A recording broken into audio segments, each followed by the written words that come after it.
기도하겠습니다. 생명수를 우리에게 보내주신 하나님, 생명의 근원 되시는 예수 그리스도는, 그리고 우리 안에 생수 같은 강같이 흐르는 생수를 흘러보내시는 성령 하나님, 이 시간 우리의 갈급함, 우리의 목마름을 적셔주옵소서. 하나님의 크신 은혜와 그 생명수가 우리 몸속 구석구석, 세포 하나하나, 심줄 하나하나, 손끝까지 발끝까지 그 생명수가 다 깊이 스며들어 우리의 목마름을 주님 가져가 주옵소서. 생명수 되시는 예수님의 이름으로 기도합니다. 아멘. 히브리서를 마치고 이제 시편으로 다시 돌아왔습니다. 시편은 총 5권으로 되어 있는데요. 두 번째 권의 첫 번째 시편이 42편, 43편입니다. 사실 42편과 43편은요, 원래 하나였습니다. 히브리 성경을 보면요, 42, 43이 하나로 되어 있는 것을 알 수 있는데요. 우리가 5절 말씀을 보면 내 영혼아 내가 어찌 낙심하며 어찌하여 내 속에서 불안해하는가. 너는 하나님께 소망을 두라. 그가 나타나 도우심으로 말미암아 내가 여전히 찬송하리로다. 이 말씀이요. 5절에서도 나오고 11절에서도 나오고요. 43장 맨 마지막 절에도 나오는 이유가요. 이게 하나의 시였기 때문이에요. 언제부터 이게 두 개로 갈라져서 나왔는지는 모릅니다.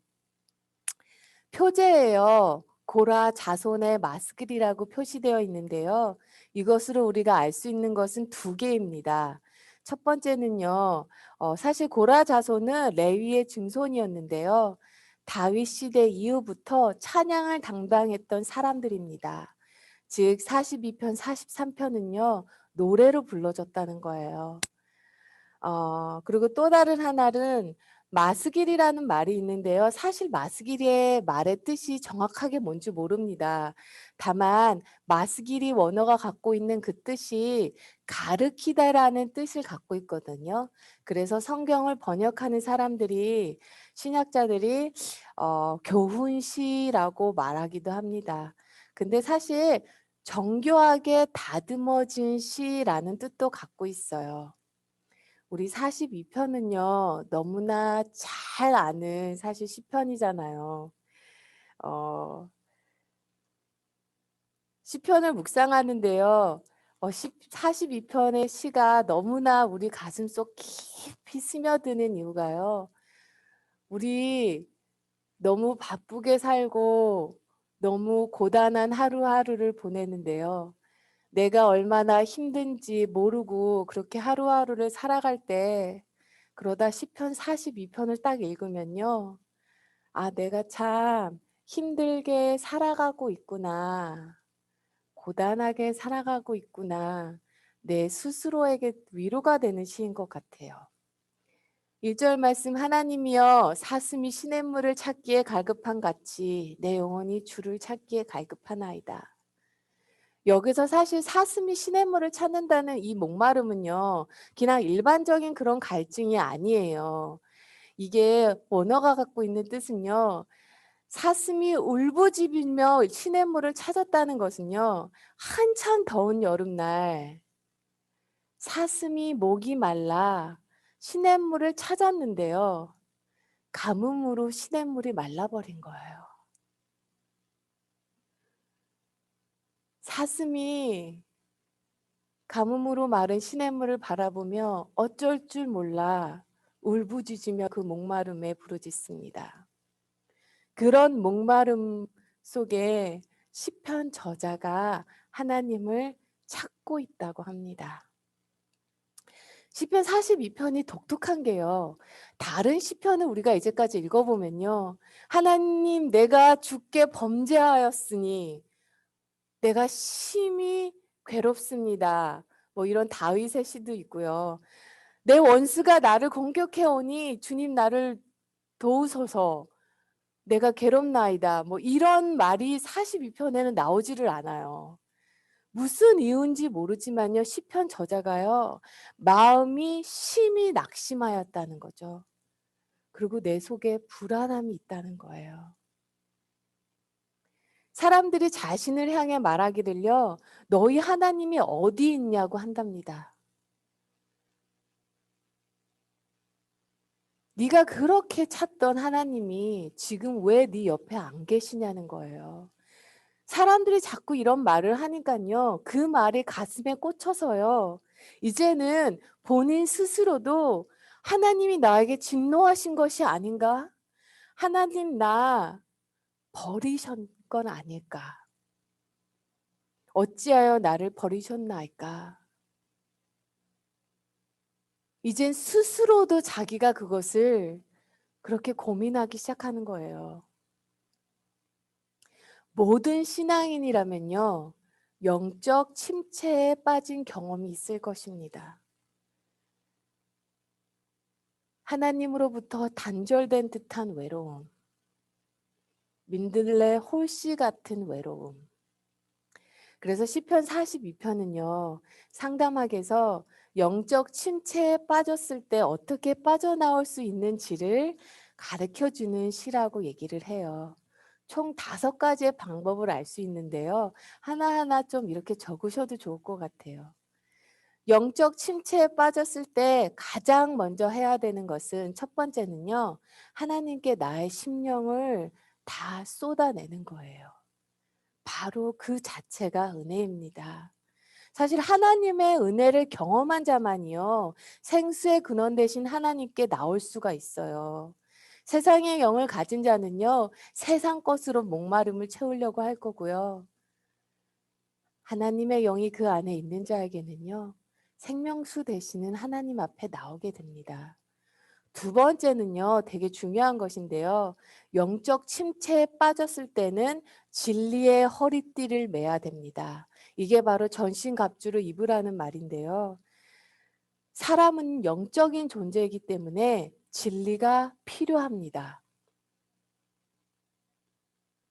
사람들이요. 시편 저자에게 너 하나님이 어디 있느냐 자꾸 이렇게 늘 말하는 거예요. 생각을 던져줍니다. 근데 이 생각을 자꾸 품고 품다 보니까 내 마음도 그렇게 돼버린 거예요. 하나님 나와 안 계시나 봐. 하나님 나 버리셨나 봐. 사람은요, 시간 낭비, 돈 낭비, 에너지 낭비하는 거 참 싫어합니다. 30분 이상 누군가가 약속을 했는데 기다리게 하면요. 그렇게 시간 낭비한 게 조금 아까워요.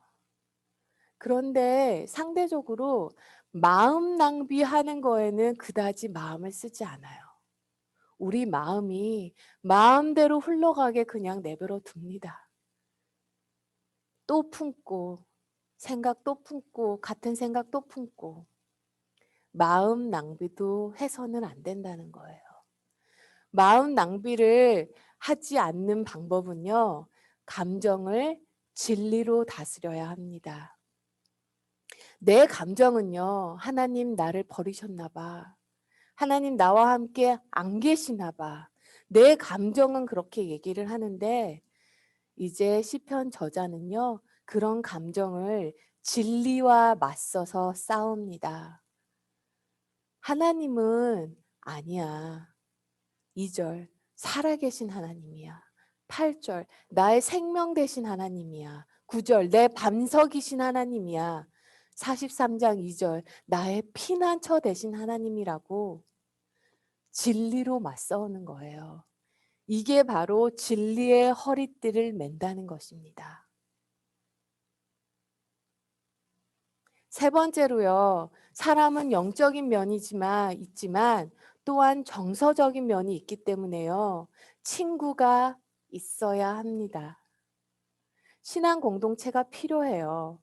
시편 42편에요. 이 저자가 지금 가장 힘들어하는 것은 무슨 연유인지는 모르나 이 시편 저자가요, 예배 공동체에서 다른 사람과 함께 예배드릴 수 없는 상황에 처해 있다는 거예요.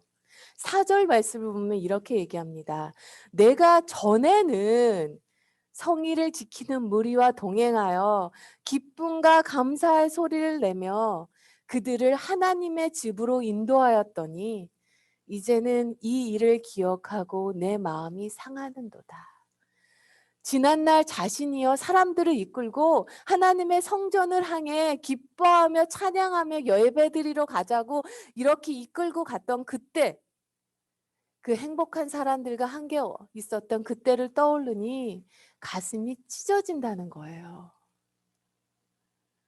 지금 자기는 슬픈 마음으로 할몬산, 그러니까 헤르몬 산등성이에서, 미사엘 상등성이에서 혼자 서서 가만히 전에 함께 예배드리던 그곳을 혼자 서서 바라보고 있는 자기를 볼 수 있다는 거죠. 그래서 마음이 무겁다는 것입니다. 혼자 하는 성경 공부가 있습니다. 그리고 함께 하는 성경 공부가 있어요. 혼자 하는 기도가 있고 함께 하는 기도가 있습니다. 골방에서 혼자 기도할 때 하나님께서 은혜를 부어 주십니다. 그런데 성도가 함께 모여 기도할 때 부어주시는 또 다른 하나님의 은혜가 있어요. 20명이 모여서 함께 기도드릴 때보다 100명이 모여서 함께 기도드릴 때 또 부어주시는 하나님의 특별한 은혜가 있어요. 요즘에는 워낙 개인주의가 강해지다 보니까 가나안 교인이라는 숫자가 점점 늘어납니다. 가나안 교인이라는 것은요, 크리스찬이기는 하나 교회를 다니지 않는 크리스찬들을 가나안 교인이라고 하는데요. 우리가 잠잠히 한번 물어봐야 돼요. 혼자 하는 신앙생활이 어떻게 항상 뜨거울 수 있을까요? 어떻게 항상 성령 충만할 수 있을까요? 내 삶을 잔잔히 돌아보면요, 하나님에게 기도 응답을 받는 것이 매일매일 일어나지는 않는 것 같아요. 근데 함께 성경 공부할 때, 함께 중보 기도할 때, 하나님께서 다른 성도님들의 삶 속에서 일하시는 그것을 보며, 아, 같은 살아계신 하나님이 내 삶 속에서도 일하고 계시는구나. 그런 나눔이 있다는 거죠. 혼자 신앙생활 1년, 2년, 3년 하다가 어느 날 눈을 들어 보면요, 남들은 다 어디로 가고 없고 자기 혼자 덩그러니 혼자 산등성이에서, 헤르몬 산등성이에서 혼자 서 있는 자신을 발견하게 되실 거예요. 민들레 홀씨같이 덩그러니 혼자 나 혼자 서 있는 나를 발견하게 됩니다.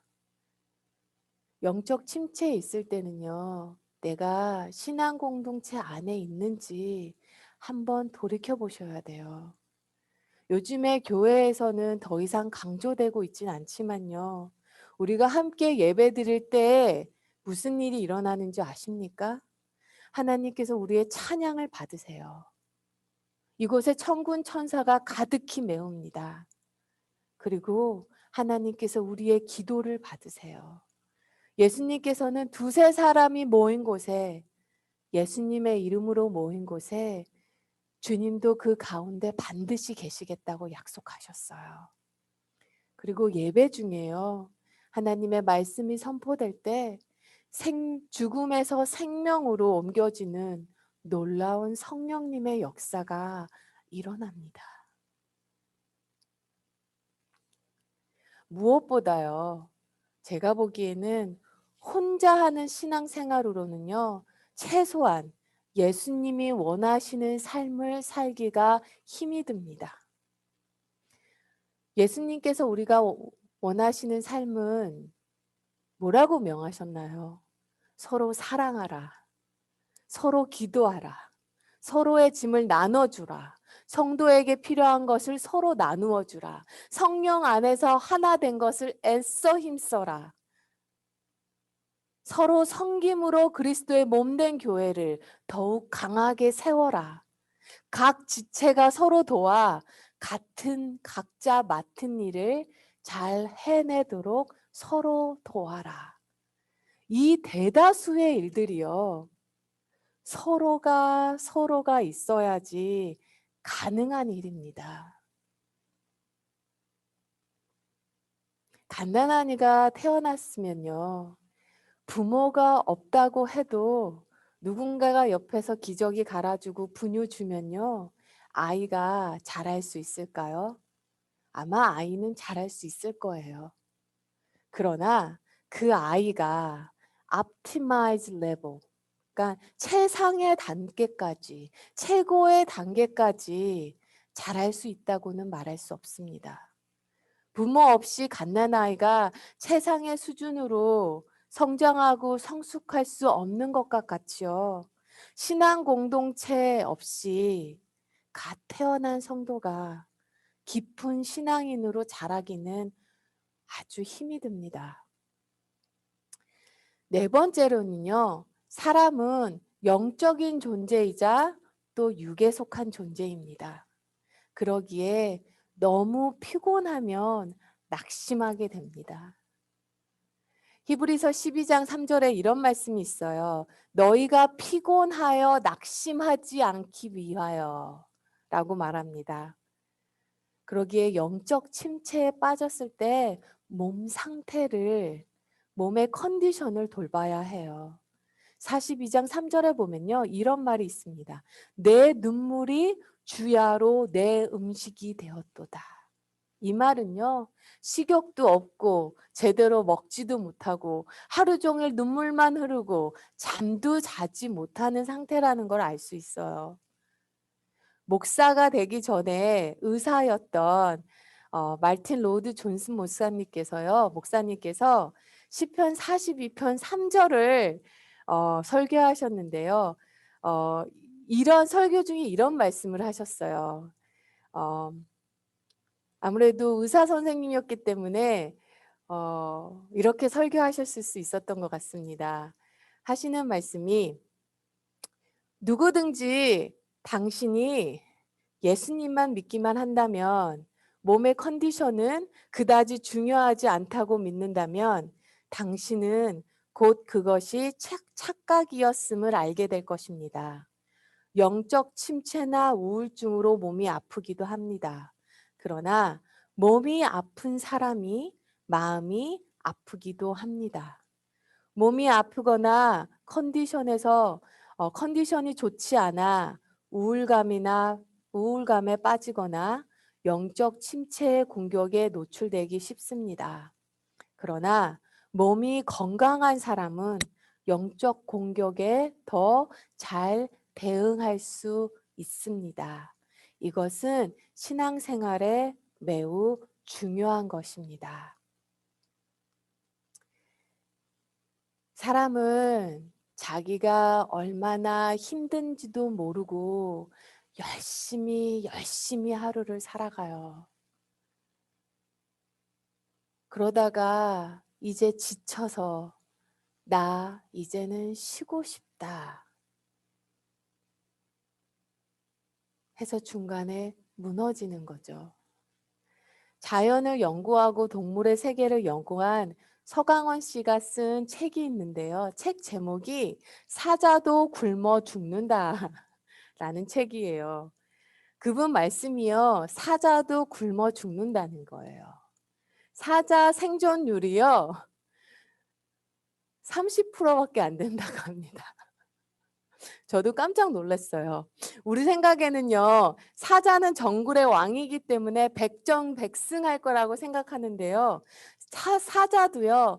최선을 다해도 10번 먹잇감을 쫓아가면 3번 정도만 성공을 한대요. 그렇지 않아도 배가 고픈데 추격하느냐 힘을 쓰면 기운이 완전히 빠져버리게 된다는 거예요.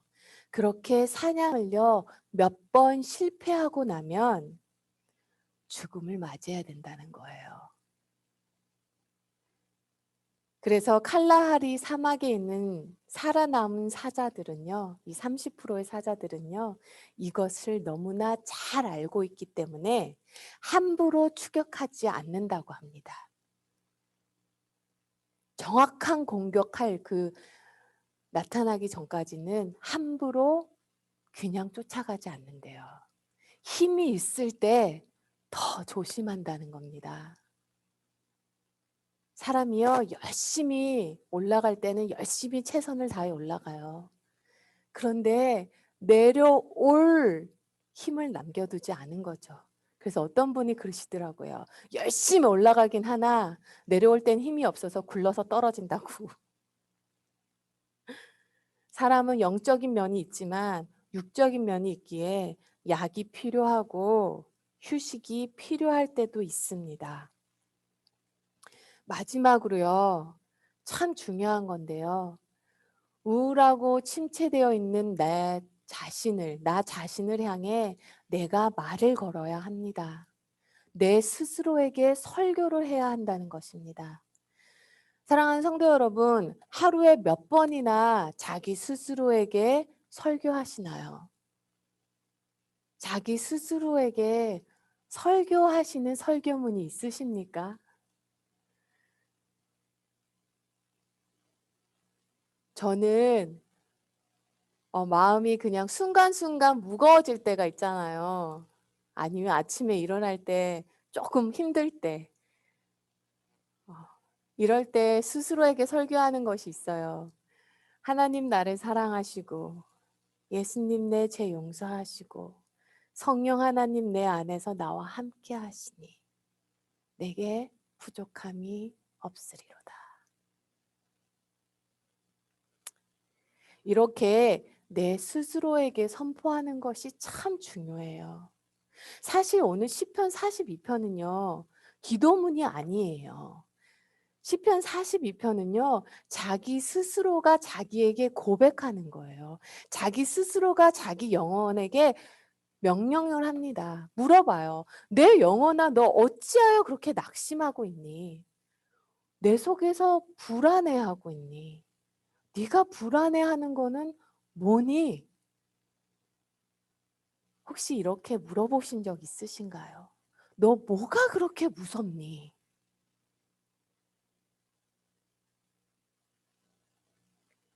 우리 안에는요, 세 가지 음성이 있습니다.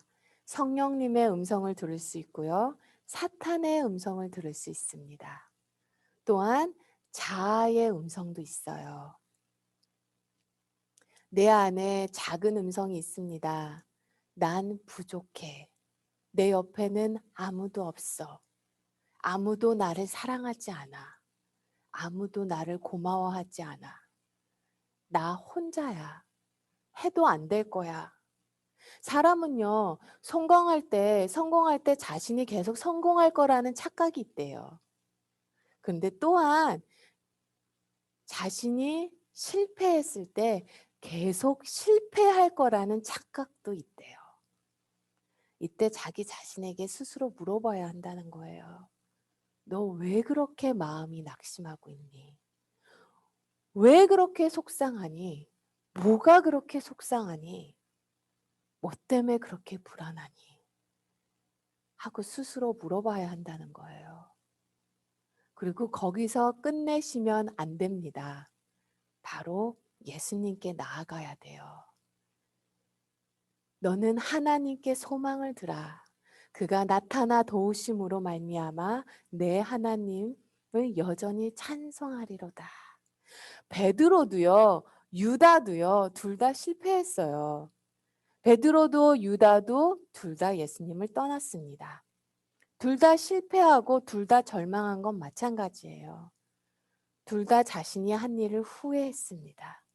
그러나 베드로는요, 후회하는 데서 끝내지 않았어요. 회개하는 데서 끝내지 않았습니다.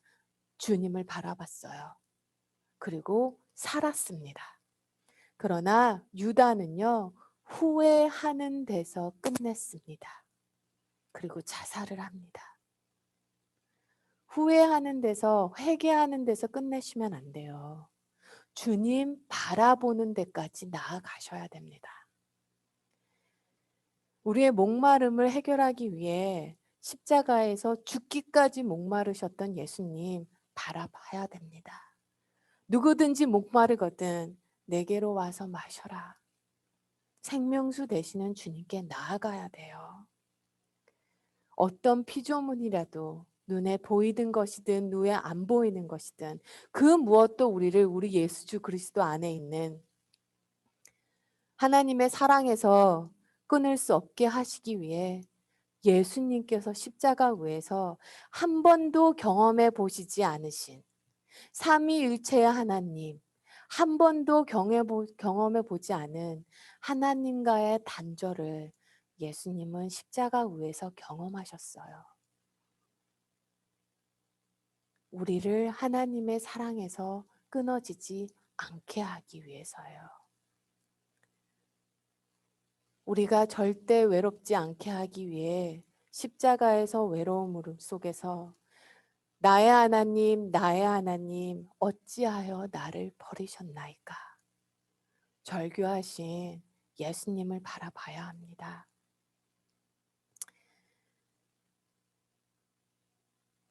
내 스스로에게 설교하는 설교문을 좀 준비하셨으면 해요. 길게도 아니라 그냥 성경 구절 한두 구절이면 됩니다. 주가 나를 도우시니 사람이 내게 어찌하리요? If God is with us, who can be against us? 하나님이 우리를 위하시면 누가 나를 대적하리요? 로마서 8장. 자기 아들을 아끼지 아니하시고 내어주신 이가 어찌 그 아들과 함께 모든 것을 우리에게 주시지 아니하겠나이까? 영적 침체는요, 영적 가뭄은 누구에게나 한두 번은 반드시 찾아옵니다. 조심하셔야 돼요. 주님이 물처럼 내 마음 어느 곳에도 스며들 수 있도록 마음을 활짝 열어 주님께 드리는 우리 되기 소망합니다. 이 시간 함께 기도하겠습니다.